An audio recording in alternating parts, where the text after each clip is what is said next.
महात्मा गांधी जी देश के लिए काम करने वाले तो थे ही, किंतु एक पवित्र आत्मा थी। महात्मा गांधी जी का पूरा जो जीवन था वो संस्कारी जीवन था। कभी आपने महात्मा गांधी जी के जीवन में देखा होगा, उन्होंने एक आत्मकथा लिखी है।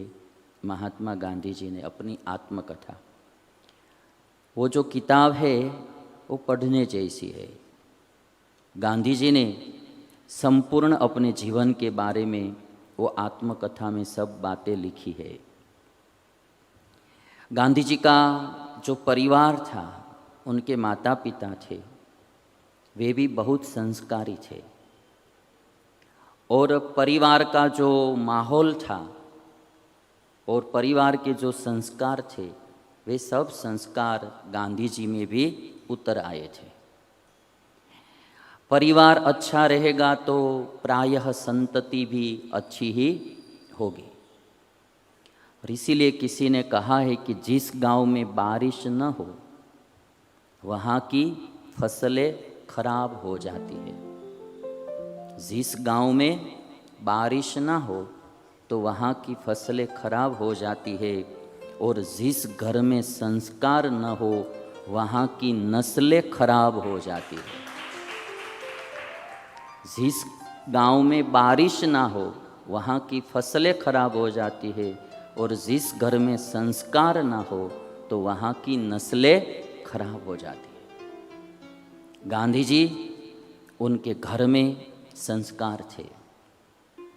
दो तीन बातें मैं बताऊंगा। एक तो गांधी जी ने बचपन में एक किताब पढ़ी थी।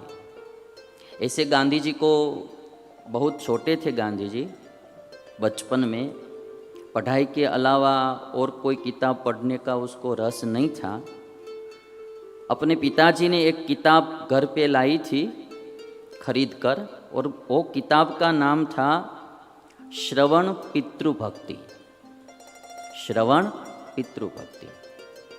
तो गांधी जी को सबसे पहले अपना अभ्यास क्रम के अलावा कोई किताब पढ़ने का मन हुआ तो ये किताब पढ़ने का मन हुआ कि मैं एक किताब पढूं। उन्होंने पूर्ण किताब पढ़ी। गांधी जी ने अपनी आत्मकथा में लिखा है कि वो किताब पढ़ने से मुझे बहुत अच्छी प्रेरणा मिली, और मेरे मन में मैंने दृढ़ निश्चय किया कि मैं भी श्रवण जैसा पितृभक्त बनूंगा। श्रवण जैसा पितृभक्त बनूंगा। तो ये बात एक हम सबको सीख देती है कि अच्छे शास्त्रों पढ़ने से अच्छी प्रेरणा मिलती है। आप ऐसे ही कोई फालतू निकम्मे पुस्तकें पढ़ते रहेंगे तो उसमें से कुछ मिलने वाला नहीं है।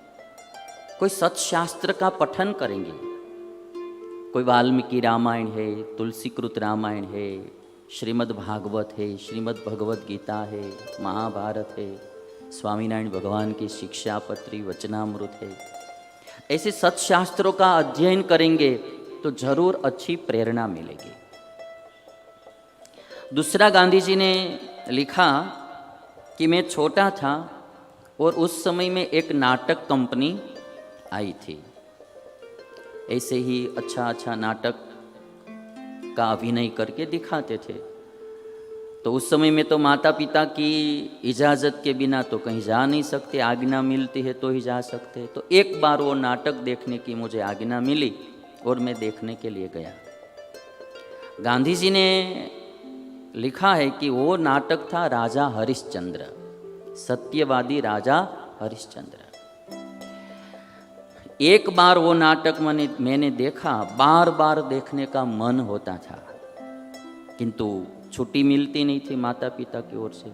तो मैंने मन ही मन बारंबार वो नाटक मेरे मन में ही देखा, और उस नाटक का इतना प्रभाव मेरे जीवन में पड़ा कि मैं एक ही बात सोचता था कि हर एक आदमी यदि राजा हरिश्चंद्र जैसे सत्यवादी हो जाते तो कितना अच्छा हो जाता।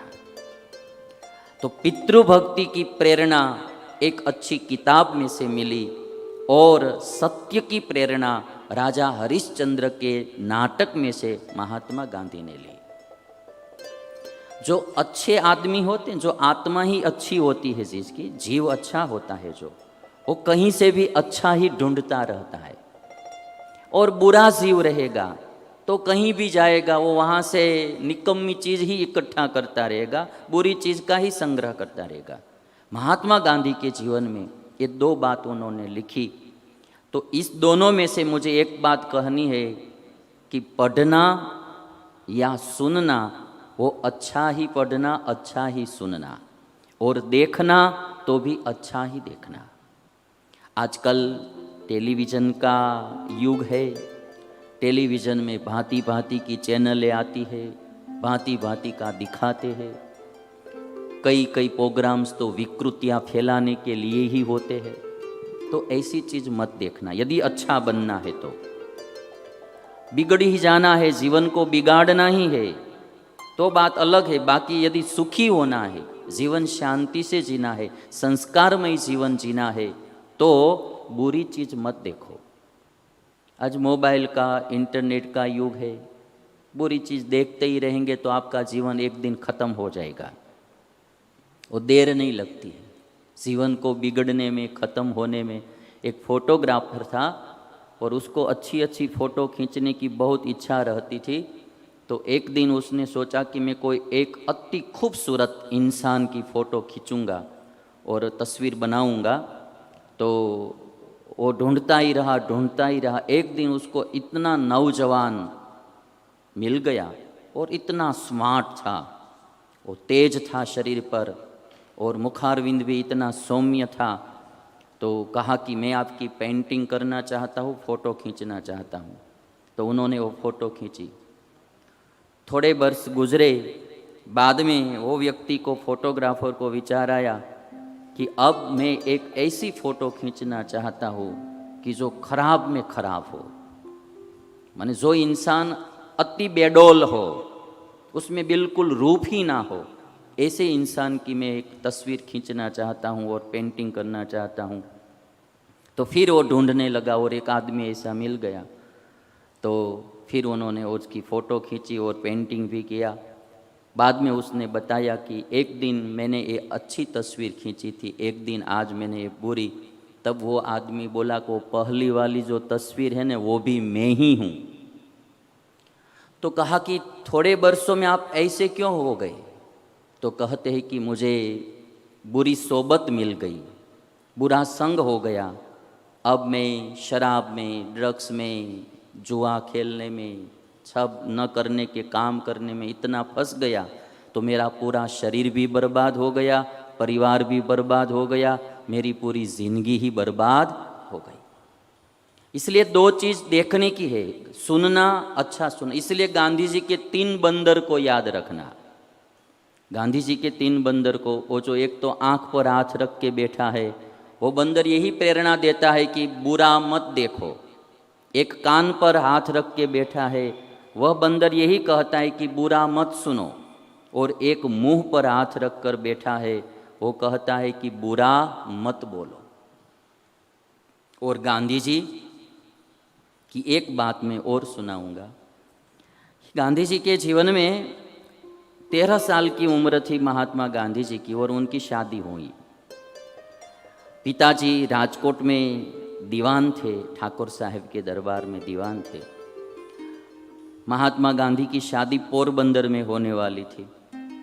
तो राजकोट से पोरबंदर जाना कम से कम उस समय में 5 दिन लगता था। ठाकुर साहब ने छुट्टी नहीं दी पिताजी को, बस 2 दिन पहले ही छुट्टी दी और टांगे की, माने ये जो घोड़ा गाड़ी आती है उसकी व्यवस्था कर दी।